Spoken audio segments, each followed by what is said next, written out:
I saw a meme this week that made me laugh. It said, how is Thanksgiving next week when November started like 2 days ago, right? It just blows by. We say that every year. Yeah, I guess we do. The month is racing by, and so is the year, actually. We are weeks away from a calendar turn, and our next guest says now is the perfect time to look back at the year we're closing out.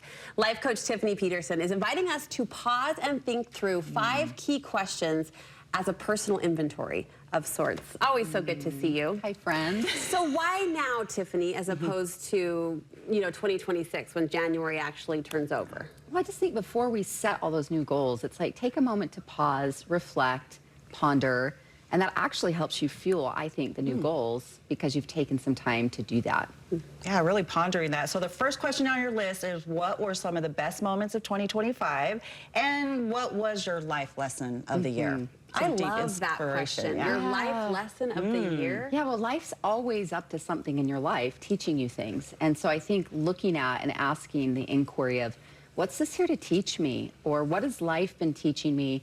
Especially when it's got some zing or it's been rough or challenging, is like, what's this here for me? Because I think when we absorb that lesson, James Allen will say in his work, As a Man Thinketh, is that all circumstances show up to teach us some form of spiritual lesson. And once we get the lesson, it will transform and move forward. It'll ripple out. Yeah, so what's your life lesson? What's your life lesson of 2025? I'm going to be thinking of that one. This next question is a good one as well. It kind of strikes at a more personal reflection point. Who or what lifted you in the last year? Yeah, I think it's just, again, taking inquiry and inventory to what are the things that lift me up, as well as on the flip side, what brings me down. But looking at like who or what lifts you. So it's more of in your life, you're more intentional. I want to be more intentional to do these activities or spend time in these spaces because they lift me. They have such a positive impact. And on the flip side, here's a good one. What do I need to release or let go of? I love this question right now. All the leaves are doing this, falling off the trees, and it's just like there's a releasing is what do I need to release, let go of? On the other side of that question of what lifts me is like what drains me. And therefore I can be more intentional about who and where and what I'm up to with how I'm spending my time. I guess as you do come upon the first of the year, kind of that reflection, and you think it's a new season, and so you kind of think about what you really need to do in that season of life based on what you've gone through the prior year. Yeah.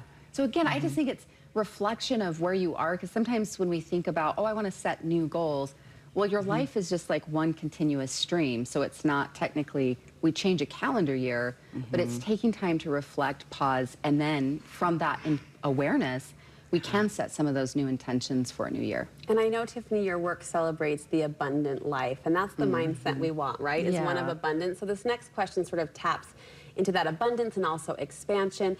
Like, what do I need more of in this new season? What from last year do I want to not only bring forward, but maybe enhance? Well, even today, in this moment, this season, as well as the new year, it's like, what do I need more of? What am I craving? I love the word craving, not just because obviously, hey, food and all those things, but it's like, what am I craving spiritually, mentally, emotionally? Like, what is it I want more of truly, more so in my life on a regular basis? Yeah, so these are really prompts then that just like kind of, I mean, we should celebrate the things that we have accomplished and overcome and bringing that into the new year. So like you said, it's a continuation. Yeah, love it. And it's a great time of year to do it, right? We're reflecting and all the gratitudes, and great time to do it. Where can we get more from you, Tiffany? You can find me on Instagram, Tiff Peterson, or my website's tiffanyspeaks.com. Thanks for the push to be more introspective and reflective. A good time of year, as we've said, to do it. We appreciate you. Thank you.